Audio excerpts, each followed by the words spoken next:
My name is Susan M. Baganz, and I am an author with Pelican Book Group. And I'm here today to share with you about my first released novel, Pesto and Potholes. This book is available in ebook and print, and hopefully audiobook soon.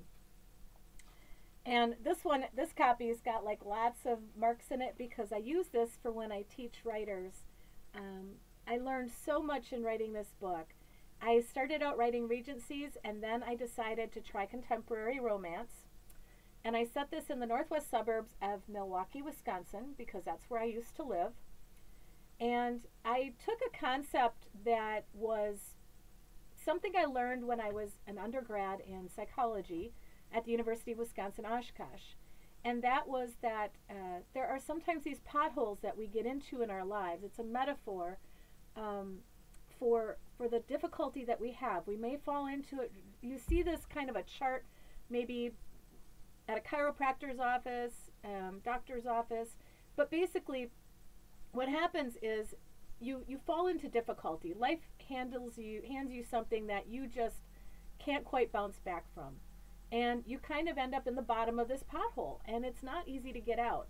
God doesn't always give us instant healing. Sometimes we're stuck, and that rise to recovery, whether it's physical or emotional or spiritual, is a bumpy ride up out of that pothole. So pothole is kind of the metaphor for the journey that Renata takes. Renata Blake has gone through some horrible circumstances in her first marriage, and she is traumatized by that, and she kind of moves to Milwaukee, living with a friend in hopes that maybe that would let her put those monsters from her past behind. And she only finds that the monsters don't really stay where you think they will.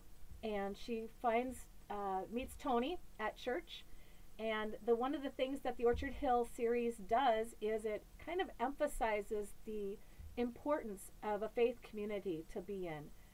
It becomes a family for you, and it's a place of healing, it's a place of hope, it's a place of connection, and it should also be a place of not only spiritual growth but emotional growth. You can't really have one without the other on our journey to sanctification. So, Renata's story, I have to admit, this story probably has more of me in it than any other book I've written. And when it was about to come out, I just about freaked, because I realized when I was doing that last read through just how much of my heart and some of my own experiences in my life are written in the pages of this book. No, I did not endure the kind of things that Renata did, but I have gone through my own hardships and my own traumas, and God's brought me through them, and He does that for Renata as well. So it's not just a story about hardship and the difficulties, it's a story of hope and healing and love. So if you like a contemporary romance, and if you like the Green Bay Packers, even if you don't, please enjoy Renata's journey. If you know somebody who's struggling or hurting in their life, maybe trying to get over abuse, this kind of story might help them on their journey.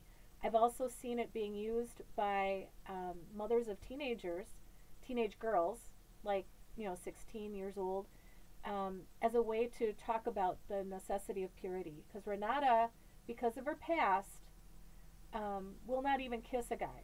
She will not let him in her home. She's got very strong boundaries when it comes to dating. And I'm not saying that you have to have those kind of boundaries, but there's a reason for them that she reveals later on in the book. And so I think that it's a good thing to read as a younger person, and I hope my daughter will read it soon, to show that not only is there healing from the hurts that we endure, but there's also a reason to have good, strong boundaries and be very realistic and practical in your life when you're dating someone of the opposite sex. And so Renata, Pesto and Potholes, ebook, print, and soon, hopefully, audiobook. I hope you enjoy it. My heart is all over this book.